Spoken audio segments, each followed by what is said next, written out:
이 시간에는 완벽한 하나님의 성전을 세우라라는 제목을 가지고 함께 말씀 나누도록 하겠습니다. 요즘 우리가 뉴스를 보면 많은 어두운 소식들을 듣게 됩니다. 어제 오늘 얘기가 아니죠. 청년 실업 문제가 심각하다고 얘기하고 있습니다. 요즘은 아예 몇 포 세기가 귀찮으니까 이제는 N포 세대라고 그래가지고 포기할 것들이 너무나 많은 세대다라고 얘기하고 있습니다. 그래서 제가 어떤 그 사진을 봤습니다. 어떤 뉴스에 올라온 사진을 봤는데 그때 청년들이 얼마나 좌절과 상실감이 컸으면 100리터짜리 쓰레기 봉투에 자기의 몸을 집어넣고 얼굴만 나오게 이렇게 묶어놓은 다음에 팻말에다가 적어놨습니다. 뭐라고 적어놨냐면 알바에서 생활비도 못 버는 쓰레기 내 인생 이렇게 해서 써놨다라는 것이죠. 어떤 조사에 의하면 청년들이 느끼는 가장 지배적인 감정이 무기력이다. 그리고 그 뒤를 이어서 무감각, 좌절 이런 것들을 얘기하고 있습니다. 또 요즘에 부동산 경기 어떻습니까? 이 부동산이 사실은 많은 그 경제에 미치는 파급 효과가 있기 때문에 우리가 눈여겨서 보는 부분이죠. 또 나라도 그렇게 신경을 쓰면서 관리하고 있는데 어떻습니까? 도로를 달리다 보면 온통 아파트 분양 광고뿐이에요. 시장 경제 체제 하에서 많이 팔리는 물건 그렇게 열심히 광고하지 않습니다. 그런데 많이 광고한다는 얘기는 무엇입니까? 미분양 사태가 많이 일어나고 있다는 거죠. 만든 만큼 팔리지가 않고 있다는 얘기입니다. 경제의 많은 부분이 부동산에 기반하고 있기 때문에 우리가 부동산의 조그만 변화에도 우리가 민감할 수밖에 없는데 지금 우리가 예상하는 만큼 이 상황들이 쉽게 풀리지 않고 있다는 것을 보여주고 있습니다. 경제에 대한 낙관적인 전망보다는 그저 잘 되면 유지 정도 하는 거고 대세는 하락할 것이다 라는 얘기도 심심치 않게 들려오고 있습니다. 모든 사람들은 삶을 위해서 아주 치열하게 살아가고 있죠.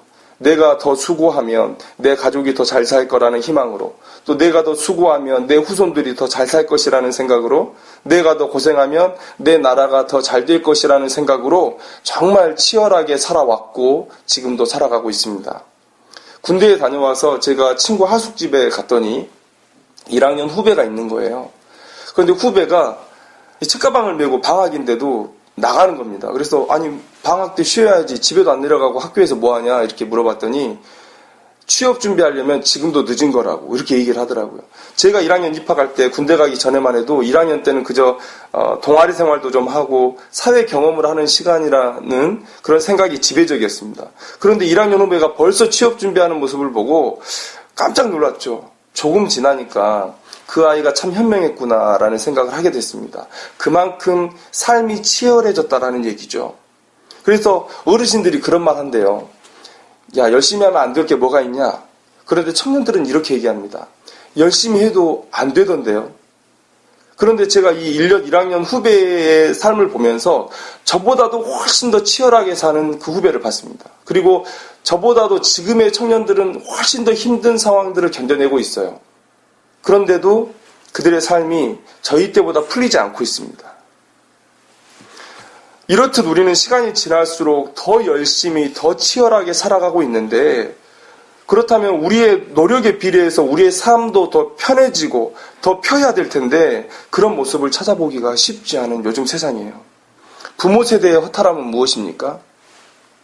열심히 일해서 내 가족, 내 자식들 부양하면 이제 어느 선에서 끝이 나겠구나. 내가 내 자식 대학에 보내면 끝이 나겠구나. 내 자식 취업할 때까지, 결혼할 때까지 내가 부양하면 끝이 나겠구나라고 생각했는데 끝이 안 나는 거예요. 이 삶이.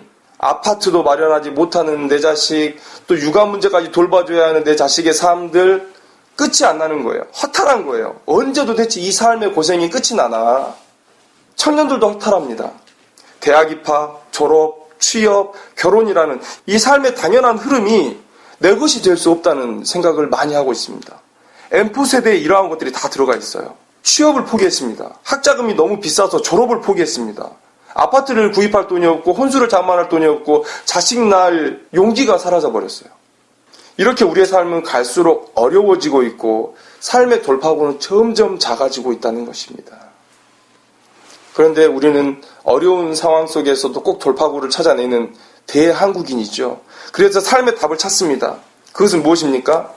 우리 희망을 잃지 맙시다. 더 열심히 노력해서 삽시다.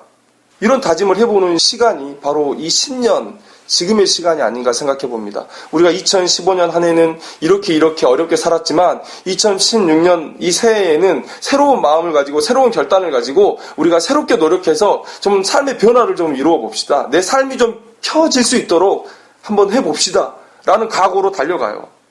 그런데 희망 고문이라는 말이 있습니다. 안 될 것을 알면서도 될 것 같다는 희망을 주어서 상대를 고통스럽게 하는 것, 나 자신을 고통스럽게 하는 것, 영어로 이렇게 표현합니다. Giving false hope, giving vain hope. 그러니까 헛된 희망, 잘못된 희망을 주는 것이라고 얘기하죠. 우리의 희망이 과연 상식적인 논리로, 상식적인 추론으로 정당하며 합리적입니까? 과거부터 우리는 더 치열한 삶을 살아가고 있는데 우리의 삶은 우하향의 곡선을 그리고 있어요. 자, X축은 시간이고 Y축은 행복, 형통, 선의 총량이라고 생각했을 때 이 곡선은 어떻게 그려지고 있습니까? 점점 우하향의 곡선을 그리고 있어요. 그러면 우리는 내년, 내후년을 어떻게 기대하는 게 맞습니까? 잘하면 유지, 안 되면 떨어질 것이다 라고 생각하는 게 가장 합리적이고 정당한 추론이죠. 그런데 많은 사람들이 스스로에게 희망 고문을 걸어요. 내년은 더 잘 될 거다. 그런데 저는 그분들의 마음을 모르진 않습니다. 그 희망 고문이라도 해야지 이 시대를 버틸 수가 있는 거예요. 내가 내년에 새로운 소망, 이 희망 가지고 있지 않으면 도대체 어떻게 이 힘든 인생을 내가 버텨나가겠는가. 합리적인 생각으로 정당한 추론으로 내년도 더 나빠질 것을 뻔히 알고 있어요. 그러나 그것을 스스로 부인합니다. 내 안에서 방어 기제가 작용을 하는 거예요. 밀어내는 거예요. 우리는 그만큼 어려운 시대를 살고 있다는 거예요. 희망을 얘기해야만 살 수 있는, 버틸 수 있는 그런 시대. 얼마나 우리가 헛된 것에 우리의 마음을 쓰고 있냐면 제가 엊그제 TV를 보는데요. 많은 사람들이 신년 운을 소망하면서 여러 가지를 기댑니다. 그런데 TV를 보니까 이런 모습이 나오더라고요. 어떤 절에 혀로 목탁 소리를 내는 소가 있다는 거예요. 그래서 그 소 앞에 가서 합장을 하고 신년 운을 빕니다. 아니, 소고기 앞에서 뭐 하는 거예요? 등심, 안심 앞에서 뭐 하는 겁니까? 그거 먹어야 될 거 앞에서. 또 대야에 물을 떠놓고요. 손잡이가 있는데 그 손잡이를 비비면 공명현상으로 물이 튀어오르죠. 그는 조금의 과학적 지식만을 가지고 있어도 그건 다 아는 얘기입니다. 그런데 그거 비벼가지고 공명현상으로 물이 튀어오르면 그때 빌었던 소원이 이루어진답니다. 이제는 자연에 일어나는 공명현상에 기대어서 우리가 복을 빌어야 되는 그런 시대를 우리가 살고 있다는 거죠. 그분들 마음 이해합니다. 도무지 마음 기댈 곳이 없어요. 도무지 삶에 의지할 것이 없어요. 그래서 나 잘 되는 것, 내 자식 잘 되는 것, 이런 것들을 그런 것에다 비는 모습들을 우리가 볼 수 있다는 것이죠. 좋은 소식이 전혀 들리지 않는 어두운 터널과 같은 인생을 우리가 살아가고 있습니다. 그런데 우리에게 주신 오늘 본문의 말씀을 보면 그 모습이 고스란히 투영되어 있는 모습을 오늘 보게 돼요. 많은 사람들이 인생의 문제를 붙들고 치열하게 살아가지만 갈수록 어두워져가는 내 인생과 이 사회는 꼭 유다 땅에 돌아온 유다와 베냐민 지파 사람들과 같다는 거예요. 우리 학개서 1장 6절을 한번 보겠습니다. 너희가 많이 뿌릴지라도 수확이 적으며 먹을지라도 배부르지 못하며 마실지라도 흡족하지 못하며 입어도 따뜻하지 못하며 일꾼이 삭슬받아도 그것을 구멍 뚫어진 전대에 넣음이 되느니라. 우리와 똑같은 인생 아닙니까? 정말 열심히 수고해도 도무지 쌓이지 않는 나의 재물, 나의 행복. 오늘 창조주 하나님께서 이 돌아온 백성들에게 삶에 대한 해답을 제시하시는데 그 대답을 우리가 주시한다면 오늘 우리의 삶에도 그 답을 찾을 수 있는 길이 열리게 될 줄로 믿습니다. 신년에 다른 곳에서 답을 구하지 말고 우리를 창조하신 하나님의 말씀에 귀를 기울이는 귀한 시간이 되었으면 좋겠습니다. 오늘 우리가 학개서의 배경을 조금 알아볼 필요가 있습니다. 오늘 본문은 바벨론에 의해서 멸망을 당한 유다와 베냐민 지파 사람이 70년 만에 고국에 돌아온 그 배경을 가지고 있습니다.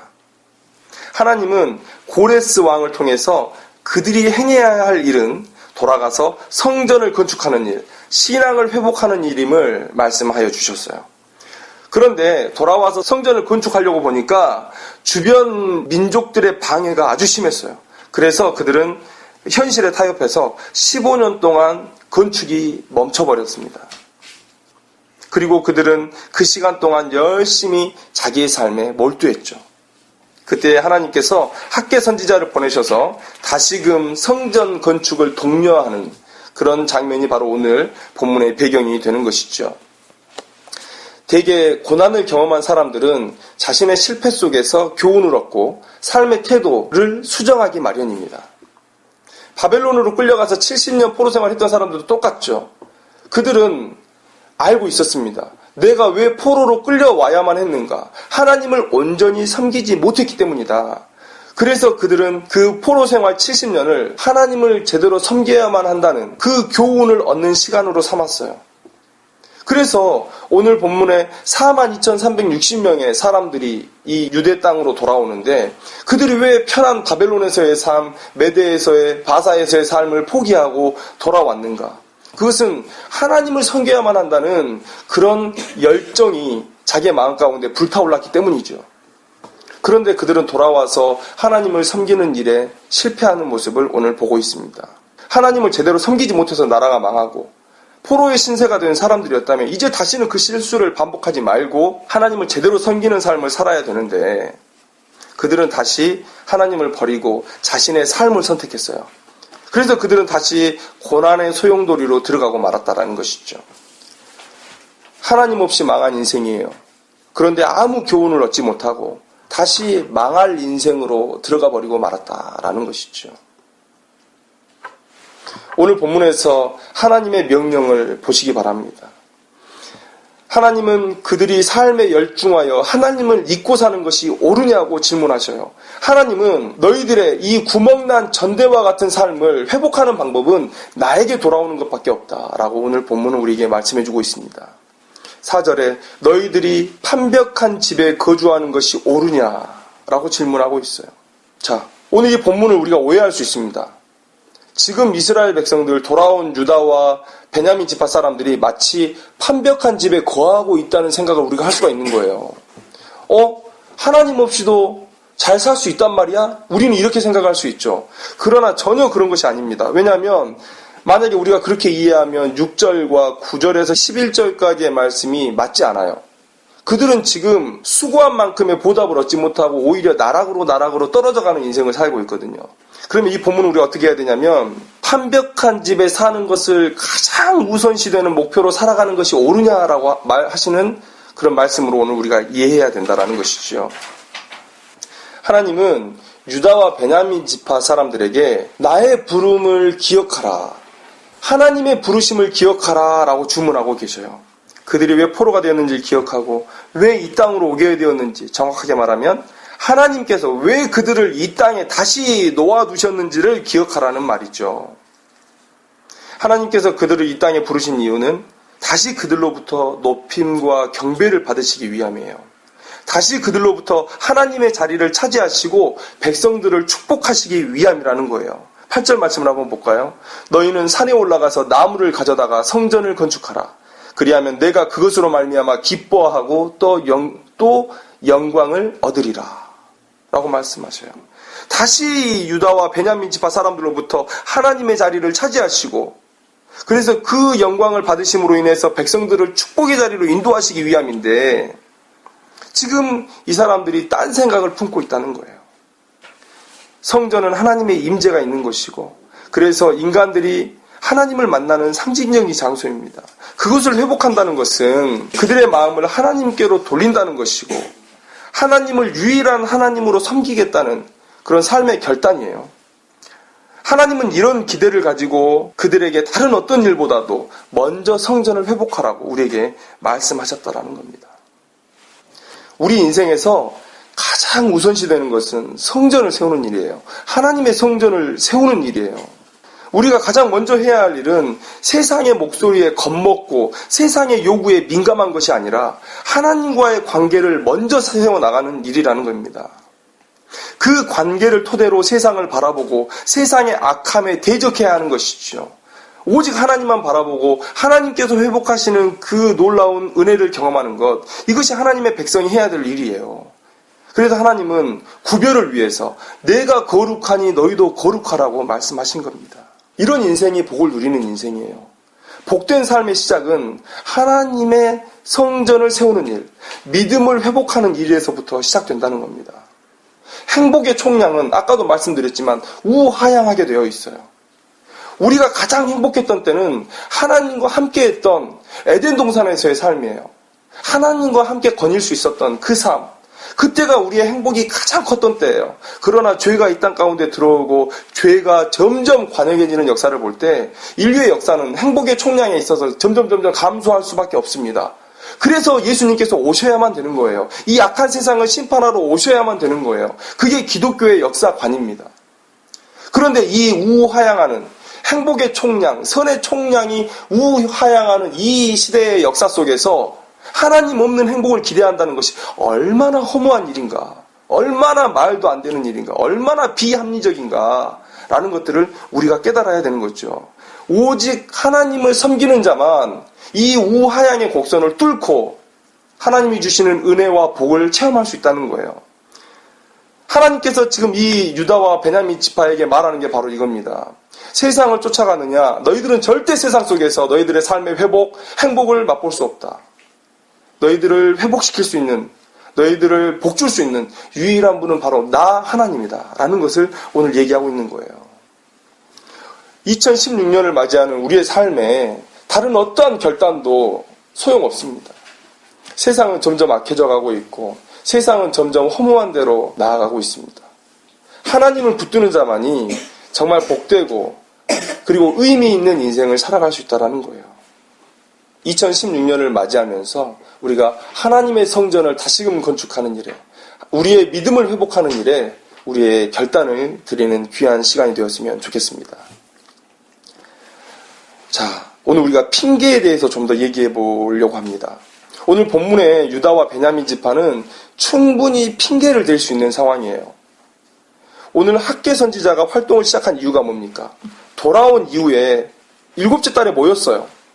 그리고 하나님을 향한 제사를 회복하고 성전을 건축하려고 시도했습니다. 그런데 대적들이 나타났어요. 방해에 부딪혔습니다. 그리고 15년 동안 성전 건축이 멈춰버렸어요.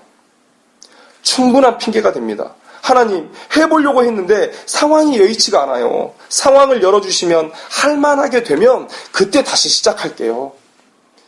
지금 우리 할 일이 없잖아요. 대적들이 이렇게 있는 상황에서 우리가 예루살렘 성전에만 모여있을 수 없잖아요. 그러니까 놀면 뭐합니까? 하나님, 우리 삶의 자리에 가서 다시 우리의 집을 건축하는 일, 우리의 생계를 돌보는 일을 하다가 하나님 상황이 열리면 다시 돌아올게요. 언제든지 불러만 주세요. 충분히 핑계가 됩니다. 그런데 중요한 것은 뭐냐면 하나님께서 그 변명을, 그 핑계를 받지 않으신다는 거예요.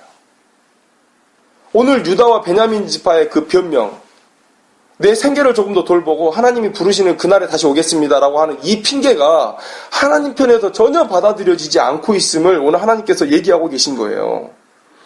재판에 영향을 미치지 못하는 변명과 변호는 무의미하죠. 재판장이 안 받아들이신다는데요. 그게 우리에게 무슨 변명이 되겠습니까?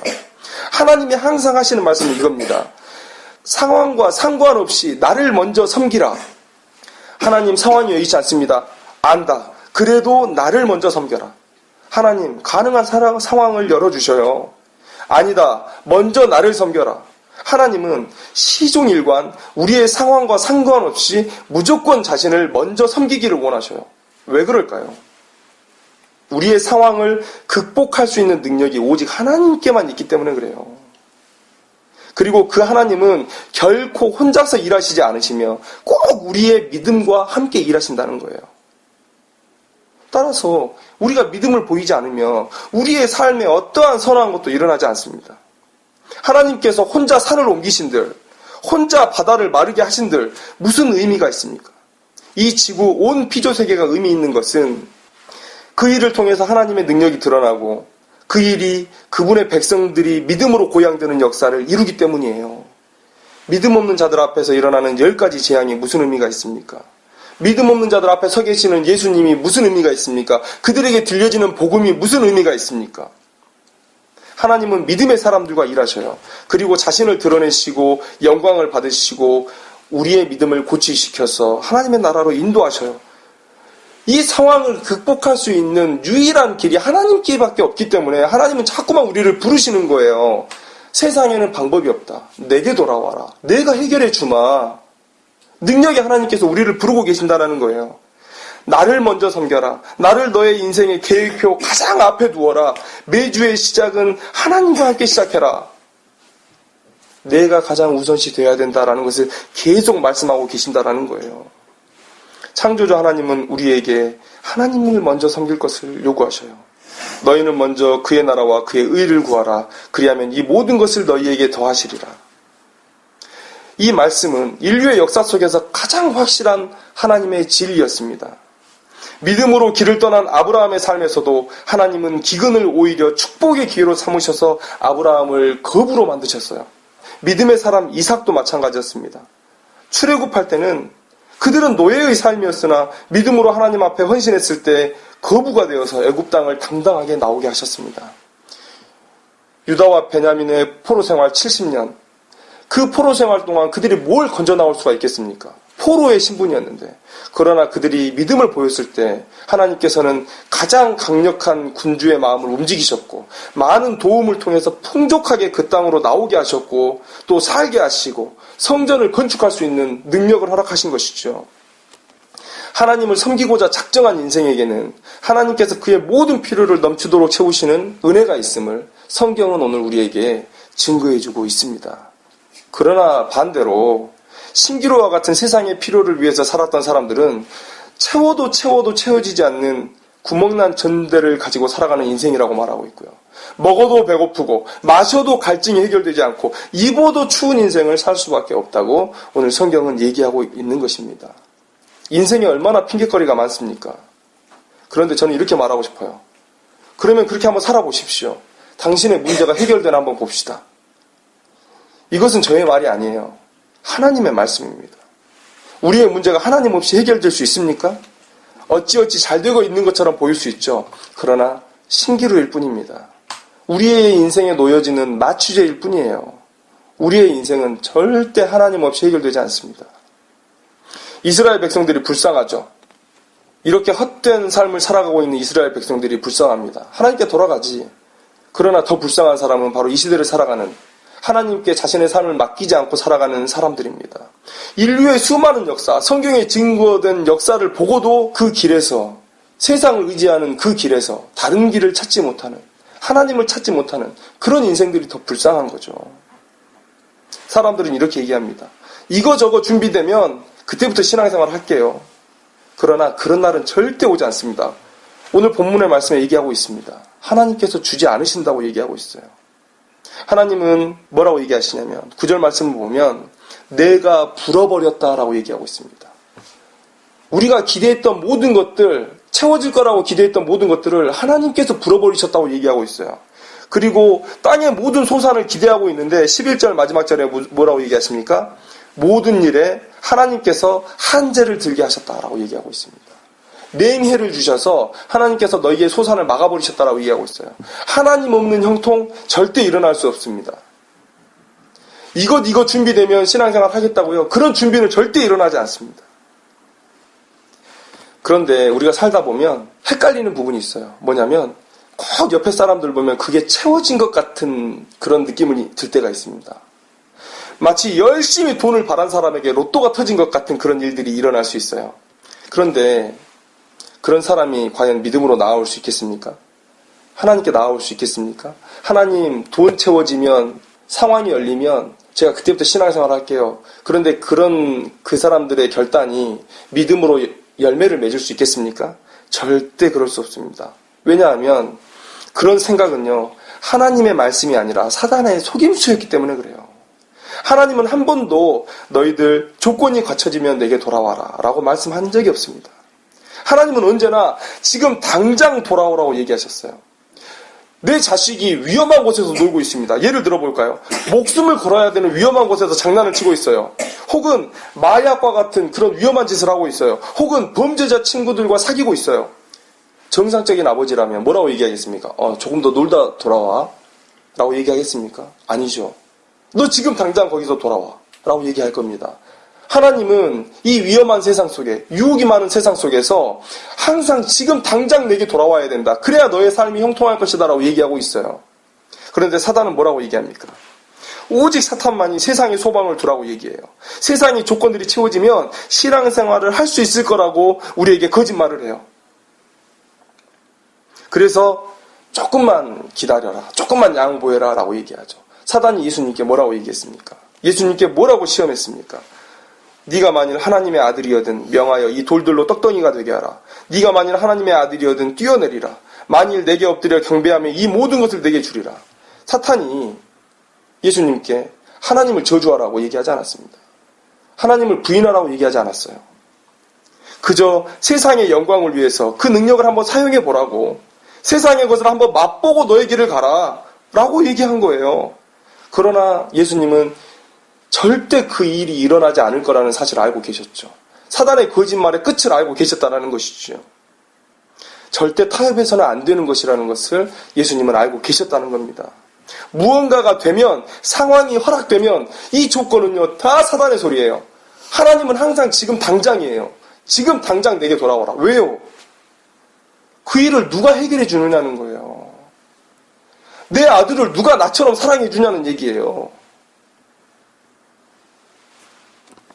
유다와 베냐민 지파 사람들의 행동은 인간적으로는 이해할 수 있습니다. 그래요. 상황이 열리지 않았어요.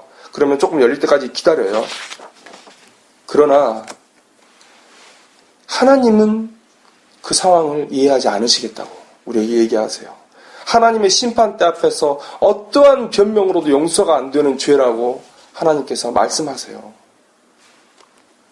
오늘 우리의 상황이 매우 어렵고 그래서 신앙을 가질 수 없다던가 아니면 뒤로 미뤄야 된다는 생각을 하는 사람들이 있을지 모르겠습니다. 그러나 당신만 그렇게 생각하는 거예요. 하나님은 그런 생각과 행동을 전혀 용서하실 마음이 없어요. 그리고 당신들보다 훨씬 더 믿음의 험한 싸움을 하고 있는 사람들조차도 그런 변명을 이해할 수 없을 겁니다. 가끔 TV를 보면 사람 사는 이야기들을 진솔하게 보여주는 프로그램들이 있어요. 그런데 그런 프로그램들을 보면 눈물이 나요. 너무 가슴이 아파갖고 그 TV를 볼 수가 없어요. 그러면서 그런 생각이 듭니다. 난 참 하나님께 변명할 수 없는 복을 누리고 살아가고 있는 인생이구나. 어떻게 하나님 앞에 우리의 인생을 변명하려고 하세요? 지금 하나님 앞에 돌아서지 않는 것, 그래서 삶의 피로들을 먼저 채우려고 했던 나의 이 믿음 없음을 어떻게 하나님 앞에 가서 변명하시려고 하시냐고요. 제가 가장 두려워하는 성경 본문은 요한복음 9장 2절에서 3절 말씀입니다. 랍비여, 이 사람이 맹인으로 난 것이 누구의 죄로 인함이니이까? 자기니이까 그의 부모니이까? 예수께서 대답하시되 이 사람이나 그 부모의 죄로 인한 것이 아니라 그에게서 하나님이 하시는 일을 나타내고자 하심이라. 지금도 하나님의 영광을 위하여 인생에서 아무런 이유를 찾을 수 없는 고난을 견뎌내는 사람들이 있습니다. 그런데 나는 이 멀쩡한 육신을 가지고 뭘 하고 있는가? 나는 왜 하나님을 찾지 못하고 있는가? 지금 이 순간 내 인생의 우선순위가 하나님이 아니라면 하나님 앞에 그 어떤 것으로도 변명을 할 수가 없습니다. 내 힘으로 내 삶을 변화시키고 그 이후에 하나님을 찾겠다는 것은 지금 부르시는 하나님의 음성을 듣지 않겠다는 것이고 또 자신의 능력을 믿고 하나님의 능력을 부인하는 것이고 그래서 나를 하나님보다 높이 두는 것입니다. 그래서 하나님께 가장 큰 모욕을 드리는 것입니다. 어찌 용서를 바라겠습니까? 많은 사람들이 인생에 많은 열쇠가 필요하다고 생각해요. 경제적인 문제도 열어야 되고 내 자녀의 문제에 대한 것도 열어야 되고 수많은 인생의 문제에서 각각의 열쇠를 준비해서 열려고 또 열어야만 한다고 얘기하는 사람들이 많이 있습니다. 그래서요, 미신을 믿는 사람들은요, 한없이 미신이 늘어나는 거예요. 자기 마음속에 우상들이 늘어가요. 왜요? 이런 생각을 갖고 있으니까. 인생에는 각각의 열쇠가 필요하다고 생각하고 있으니까. 그러나 성경은 우리에게 아니다. 인생에는 마스터키가 있다라고 얘기하고 계세요. 바로 하나님이시죠. 요즘 컴퓨터나 핸드폰을 보면 그 메인 화면에서 이 비밀번호를 입력하고 들어가면 아이디나 암호들이 저장되어서 다른 모든 결제나 모든 일들이 그 로그인 한 번으로 다 진행되어지는 경우를 우리가 보고 있죠. 마치 하나님을 믿는다는 것, 하나님을 향한 믿음을 갖는다는 것은 바로 이런 의미가 있습니다. 하나님을 섬기는 일, 교제하는 일을 인생의 최우선에 두면 인생의 모든 문제가 하나님을 중심으로 우선순위가 정해지고 혼란스러웠던 내 삶이 매우 질서정연하게 바뀌고요. 그리고 하나님께서 그 모든 문제를 정확한 순서에 맞춰서 가장 완벽하고 풍성하게 해결하시고 채우시는 역사를 우리가 경험할 수 있다는 거예요. 이 시간 새해라고 우리가 많은 결단들을 하고 있는데 다른 어떤 것보다도 하나님을 향한 믿음을 회복하는 결단을 하기를 바랍니다. 판벽한 나의 집을 세우는 그런 수고를 하는 인생이 아니라 판벽한 하나님의 성전, 하나님의 성전을 가장 멋지게 지어내는 그런 2016년 한 해가 되어야 된다는 것입니다. 2016년 모두들 새로운 혹은 아주 획기적으로 삶을 바꿀 수 있는 결단을 다 했을 거예요. 그게 아니라면 포기라는 단어로 대변되는 이 시대 가운데 그저 살아남는 것을 목표로 2016년을 시작했던 사람들도 있을 것입니다. 그러나 삶의 상황이 어떠하든 간에 결론은 하나님입니다. 하나님을 향한 믿음이에요. 하나님밖에 우리의 인생을 영광스럽게 바꿀 수 있는 분이 없습니다. 2016년뿐만 아니라 매년 또 매달, 매주, 매일, 매시, 매분, 매초 우리의 다짐과 결단이 오직 하나님을 바로 알고 섬기는 일에 초점 지어지기를 원합니다. 나의 집을 판벽하게 하는 인생이 아니라 오직 하나님을 향한 믿음을 바로 세우는 하나님의 성전을 판벽하게 세우는 그런 귀한 인생이 되기를 주님의 이름으로 축원합니다. 기도하겠습니다.